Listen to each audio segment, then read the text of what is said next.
নমস্কার, ব্রেকিং বাংলায় আপনাদের স্বাগত। আমি জয়ন্ত মজুমদার। কাঁথি সমবায় ব্যাংকের নির্বাচন হয়েছে রবিবার, তার ফলাফলও বেরিয়ে গেছে। আপনারা অনেকেই তার ফলাফল জেনে গিয়েছেন। কাঁথিতে শুভেন্দু নিজের গড়ে তিনি ধরাশায়ী হয়েছেন, কার্যত সেটাই বলা যায়, কারণ ফলাফল যা এসছে। আমি দু তিনটে বিষয় আলোচনা করব যে এরপরে কাঁথিতে বা পূর্ব মেদিনীপুরে নির্বাচন, যে নিরাপত্তা ব্যবস্থা, সেই নিরাপত্তা ব্যবস্থা কি হতে পারে। অনেকে এই কাঁথি সমবায় ব্যাংকের নির্বাচন নিয়ে সেই সব আশঙ্কা প্রকাশ করছেন।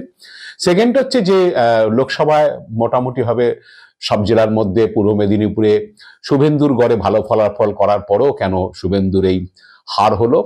এবং তৃতীয় হচ্ছে শুভেন্দু এই ধরাশায়ী হওয়ার পরে বিজেপির অন্দরে কি চর্চা শুরু হয়েছে, অন্তত সুকান্ত মজুমদার বা দিলীপ ঘোষরা তাদের ঘনিষ্ঠ মহলে কি বলা বলি করছেন।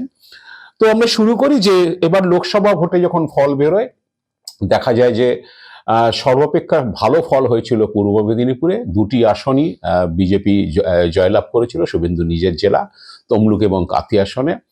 তো সেই নিরিখে দেখতে গেলে কোনো জেলা থেকে বিজেপি দুটি আসন জেতেনি। এবং শুধু পূর্ব মেদিনীপুরে দুটি আসন জেতা নয়, সঙ্গে 16টি বিধানসভার মধ্যে পূর্ব মেদিনীপুরে একটি অবশ্য অন্য কনস্টিটুয়েন্সির সঙ্গে রয়েছে, এগরা, সেটা মেদিনীপুরের সঙ্গে রয়েছে। যাই হোক, 16টি বিধানসভা কেন্দ্রের মধ্যে 15টি বিধানসভা কেন্দ্রের বিজেপি লিড ছিল, শুধুমাত্র পটাশপুরে বিজেপি হেরেছিল। তো এরকম 16টা বিধানসভার মধ্যে 15টাতে লিড, দুটো লোকসভা কেন্দ্রই জেলাতে জয়। শুভেন্দু একটু বুক ফুলিয়ে গর্ব করতেন বটেই, এবং বারে বারেই তিনি বলতেন যে সামনে 2026-এ নাকি 16-16 হয়ে যাবে। এরকম একটা কথাবার্তা, আভাস ইঙ্গিত তিনি দিতেন, মাঝে মধ্যে বলেও ফেলেছেন। এবং ঘনিষ্ঠ মহলে একটা কটাক্ষ তিনি করতেন, সেটা হচ্ছে যে সুকান্ত মজুমদার কান ঘেঁষে 10,000 ভোটে বেরিয়ে চলে এসছে, আর দিলীপ ঘোষ তো একেবারে 1,33,000 ভোটে পর্যুদস্ত হয়েছে। তো দিলীপের লড়াই নিয়ে নিশ্চিতভাবে আপনারা জানেন যে দিলীপ ঘোষকে মেদিনীপুর থেকে দুর্গাপুরে আসনে সরানো নিয়ে অনেকেই মত ছিল বিজেপির, যে এখানে হাতযশ নাকি শুভেন্দু অধিকারী ছিল, আর শুভেন্দু চাননি যে দিলীপ ঘোষ কন্টেস্ট করুক মেদিনীপুরে। যাই হোক, দিলীপ ঘোষ সেই দুর্গাপুরেই কন্টেস্ট করেছিলেন শেষ পর্যন্ত, এবং 1,33,000 ভোটে জিতেছিলেন। তো শুভেন্দু একটু এই দুই নেতাদের দিকে একটু এই ধরনের একটা কটাক্ষ বা এরকম একটা তুচ্ছ-তাচ্ছিল্যের ব্যাপার তিনি দেখাতেন, যে কোনো রকমে সুকান্ত মজুমদার টেনে টুনে পাশ করেছেন 10,000 ভোটে, আর দিলীপ ঘোষ তো একেবারে পর্যুদস্ত হয়েছেন। তো এরপরে যেটা হলো যে কাঁথির যে ভোট, এবার যেটা হলো, দীর্ঘদিন বাদে এটা হাইকোর্টে এটা নিয়ে মামলা টামলা ছিল। 6 বছর আগে যখন শুভেন্দু এই ব্যাংকের চেয়ারম্যান ছিল, তারপর দীর্ঘদিন বাদে সেখানে ভোট হলো। যাই হোক, এটা নিয়ে হাইকোর্ট, সুপ্রিম কোর্টও হয়েছে। সুপ্রিম কোর্ট নির্দেশ দিয়েছিল যে এখানে বিজেপির তরফে একজন অ্যাপিলটা করেছিল যে কাঁথির ভোটে তারা গোলমালের আশঙ্কা করছে, তাই কেন্দ্রীয় বাহিনী দেওয়া হোক। তো সুপ্রিম কোর্ট সেই আবেদন মেনে নিয়ে কাঁথি এগরার 5টি সেন্টারে, যে 14টি সেন্টারে ভোট হয়েছে, 5টি সেন্টারে কেন্দ্রীয় বাহিনী মোতায়েনের নির্দেশ দিয়েছিল। তো কেন্দ্রীয় বাহিনী মোতায়েন, পুলিশ সবই নিয়েছিল। শুভেন্দু অধিকারী যা যা চেয়েছিলেন, কেন্দ্রীয় বাহিনী দিয়ে ভোট হলে একেবারে তৃণমূলকে উড়িয়ে দেওয়া হবে, এরকম একটা ব্যাপার ছিল মনে হচ্ছিল। তো সে কেন্দ্রীয় বাহিনীর উপস্থিতিতে ভোট হলো। যে ভারতবর্ষে কেউই মানে বলছেন যে ভারতবর্ষে প্রথম কোনো সমবায় ব্যাংকের নির্বাচনে এই ধরনের ঘটনা। মানে সাধারণত সমবায় ব্যাংকের নির্বাচনে আগে তো পুলিশও খুব একটা থাকতো না। যাই হোক, পরবর্তীকালে বিভিন্ন রাজনৈতিক দল এটাকে নিয়ে সিরিয়াসলি লড়াইয়ে নামায়, হচ্ছে অনেক সময় পুলিশ টুলিশ বা টুকটাক গোলমাল হওয়াতে পুলিশ দেওয়া হতো। তো এবার একেবারে সেই সাধারণ নির্বাচনের মতো কেন্দ্রীয় বাহিনী, শুভেন্দুর গড়ে নির্বাচন হচ্ছে কাঁথিতে কেন্দ্রীয় বাহিনী দিয়ে। তো কেউ কেউ বলছেন যে এবার কি 2026-এ কাঁথিতে সেনা নামবে, মানে শুভেন্দু আবার এরকম করে বসবেন না তো ইলেকশন কমিশনকে, যে এটা বড় সেন্সিটিভ জায়গা, তৃণমূল এখানে গোলমাল পাকাতে পারে। যাই সমবায় ভোটে যখন কেন্দ্রীয় বাহিনী নামানো হচ্ছে, তাহলে সাধারণ নির্বাচনে বিধানসভাতে একটু সেনা নামিয়ে দেওয়া হোক, এই সেনা নামলে যদি ঠিক হয়। তো এরকম দাবিও উঠতে পারে, অনেকে তাই বলছেন। এবং এই ভোটের পরে নিশ্চিতভাবেই তারা, যারা এটা নিয়ে তুচ্ছ-তাচ্ছিল্য করেছেন এই কেন্দ্রীয় বাহিনীর নামা নিয়ে, তারা বলছেন যে এরপর হয়তো সেনা নামানোর দাবিও করতে পারেন শুভেন্দু বা বিজেপির তরফ থেকে। তো এই গেল। কিন্তু কেন্দ্রীয় বাহিনী নামার পরেও দেখা গেল যে 108টি আসনের মধ্যে বিজেপি মাত্র 6টি আসন পেয়েছে, তাও কাঁথি 1, 2, 3 ব্লক থেকে। বাকি জায়গা শূন্য হয়ে গিয়েছে। এবং তৃণমূল অফিসিয়াল প্রার্থীরা 100টি আসন জিতেছে, দুই প্রার্থী জিতেছেন যারা তৃণমূলের অফিসিয়াল প্যানেলে ছিলেন না, তারা প্যানেলের বাইরে থেকে তারা জিতে এসছেন। এই হলো ফলাফল, 102-6। তো এরপরে অনেকেই বলছেন যে শুভেন্দু অধিকারীর এই হারের এরকম লোকসভা ভোটের পরে জুন মাসে তার ফলাফল বেরোলো, তার 6 মাস 7 মাসের মাথায় এরকম ডিসেম্বরে এই ফলাফলে কারণটা কি? তো কেউ কেউ বলছেন যে আসলে বিরোধী দলনেতা বা বিরোধী দলগুলোর যে কাজ সেটা হলো যে সরকারের বিভিন্ন অপশাসন নিয়ে তারা কথা বলবে, চুরি দুর্নীতি নিয়ে তারা প্রতিবাদ করবে, বিক্ষোভ করবে, সমাবেশ করবে, সেই সবগুলোকে জনসমক্ষে তুলে ধরবে। সরকারি বিভিন্ন বিষয় নিয়ে সরকার ঠিকমতো চলছে না, তার পলিসি ঠিক নয়, এই সব নিয়ে তারা হচ্ছে মূলত আন্দোলন করে, বা হচ্ছে মিডিয়ার সামনে তারা বলে যে সরকারের এই দপ্তরে দুর্নীতি হয়েছে, অমুক জায়গায় হয়েছে, সরকারের এই পলিসিটা ঠিক না। এটাই হচ্ছে মূলত সব জায়গায় রাজনীতি যারা বিরোধী আছে এবং শাসক পক্ষ আছে, সবসময় বিরোধী পক্ষ শাসক পক্ষের ভুল ত্রুটিগুলো ধরিয়ে দেবে, সেগুলো নিয়ে আন্দোলন করবে, এইসবই হবে।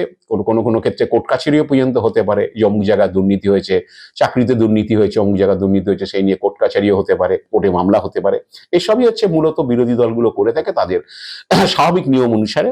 কিন্তু দেখা গেল যে 5 আগস্টে যখন শেখ হাসিনাকে বাংলাদেশ থেকে এক প্রকার তাড়িয়ে দেওয়া হলো, ভারতে এসে তিনি আশ্রয় নিলেন, সেই দিনের পর থেকে অদ্ভুতভাবেই হচ্ছে শুভেন্দু অধিকারী একটা হিন্দুত্বের লাইন নিলেন, এবং পরে লোকসভা ভোটের নির্বাচনের পরে যে বিজেপির যে মিটিং হয়েছিল, পর্যালোচনা মিটিং, সেখানেও তিনি প্রকাশ্যে হচ্ছে মুসলিম বিরোধী কথাবার্তা বললেন, সংখ্যালঘুদের বিরোধী কথাবার্তা বললেন, এবং সেই সময় থেকে শুভেন্দু কিন্তু লাগাতার হচ্ছে হিন্দুত্বের কথা বলে যাচ্ছেন।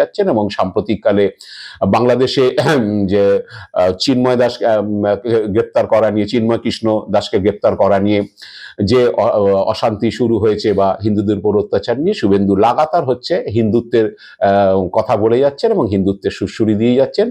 শুভেন্দুর মুখে এখন সরকারি চুরি দুর্নীতি এসবের কথা কম, শুভেন্দু সারাদিন হচ্ছে যে হিন্দুত্ব করে যাচ্ছেন। হিন্দু সাধু সন্ন্যাসীদের নিয়ে মিছিল করছেন, মিটিং করছেন বাংলাদেশ সীমান্তে, বা কথায় কথায় তিনি হিন্দুত্বের কথাই বলছেন যে হিন্দুদের এক হতে হবে, হিন্দু ভোটকে এককাট্টা করতে হবে তৃণমূলকে হারানোর জন্য।